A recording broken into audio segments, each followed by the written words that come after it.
Hi, my name is Jainish. This video is about the Python image search program. Now, in order to get the code, please refer to the link in the description of this video.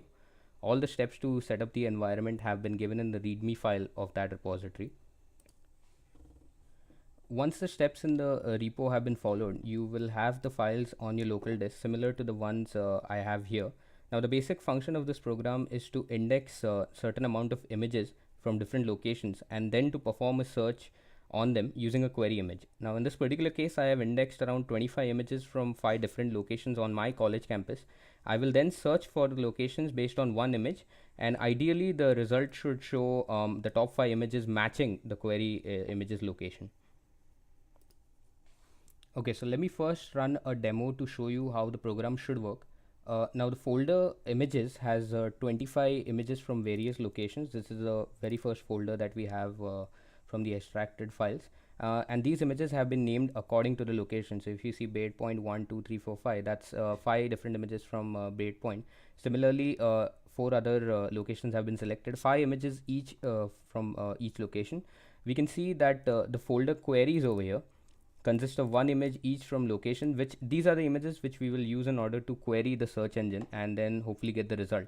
Now I'll just show you how it works.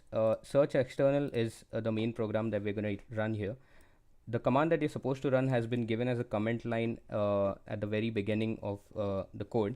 We will then open a command prompt and just paste this command right here. When we press enter, it should show you the query and 10 images as a result. Now out of these 10 images, ideally the top 5 should be the same location as we queried. The other 5 can be as closely resembled in terms of color to the query.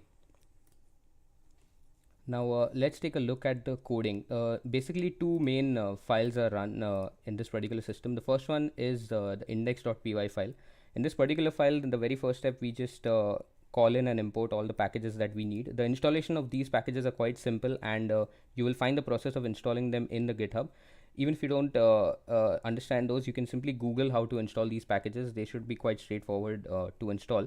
The next function over here that we see is an argparse, which is used basically to pass the different arguments. If you see the main command that we run in order to execute this file, you'll see that dataset and index are the two arguments that we use. Dataset showing the name of the folder where all our images are located, and index one showing the name of the file that we will create when we run this file. So that's index.cpickle. So these argparse are basically used to define dataset and index as an argument to be run. We also initialize the index, which is currently at 0.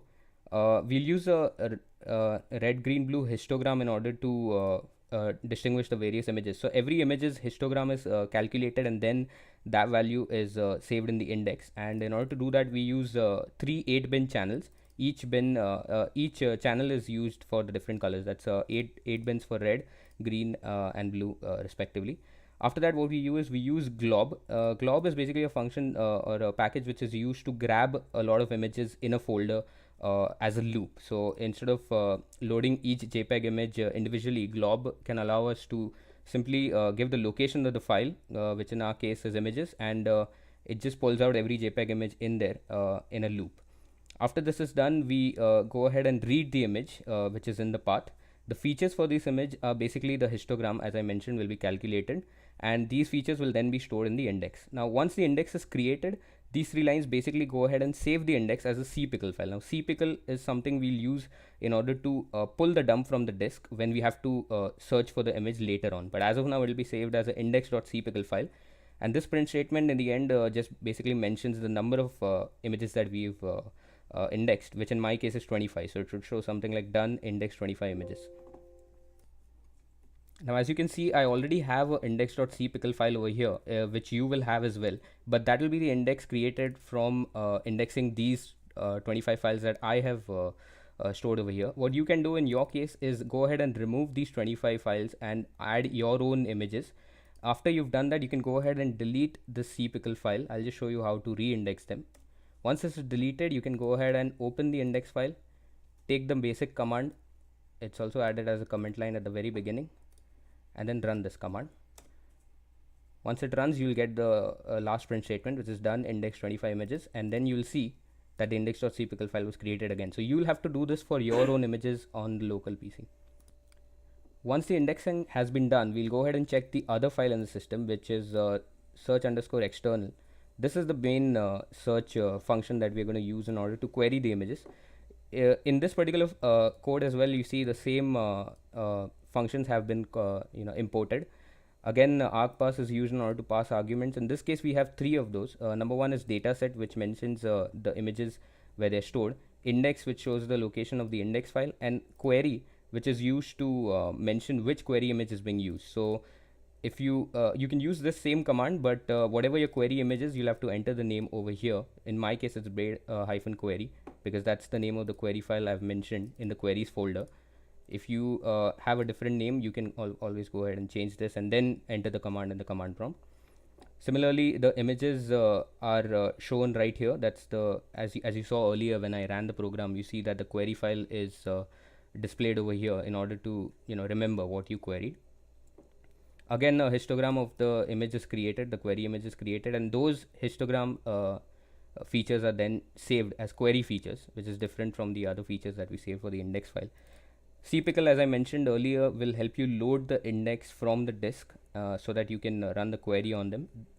As you may recall, index is the location where all the 25 images histogram have been saved.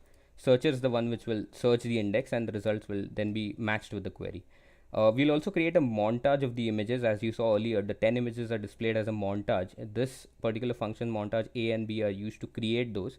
Now, in my particular case, the images were of the dimension 401 by 166 pixel.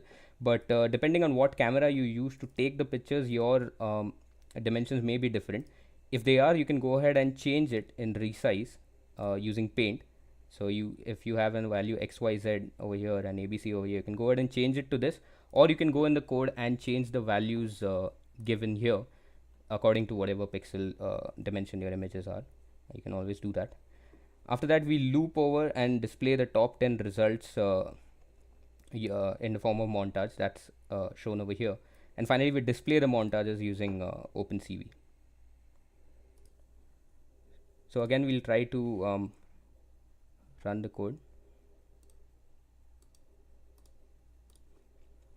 As I mentioned, the command is given in the very first line. You can always go ahead and change the images. I have 5 of those. I'm going to use this as an example. And as you can see, the query is displayed here for you to remember what the query was.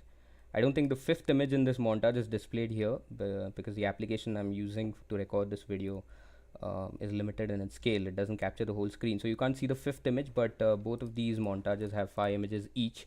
Now you might be thinking, how did the other the top 5 images are of Braid-Point, which is something I queried, but what about the other images? Now a histogram is something which calculates a color histogram, basically records the fluctuation of colors in an image. So if you notice, the other images also have a similar color to this. They have blue, white in them a lot. So the chi-squared distance is used to calculate the similarity. So every image histogram is then compared to the query, and the chi-squared distance is used to check how similar they are, and the lesser the value of that chi-square similarity, the more similar that image is to the query image. So as you can see, the top 5 images here are less than 1 chi-squared distance from the query image, and hence they are the ones which are displayed first. The others are also displayed in an ascending order. So basically, every other image which will have exactly or as similar a histogram to the query image will be displayed first. Of course, there are many flaws in this particular approach, but it's a basic approach which can be used in order to make a very basic image search engine locally.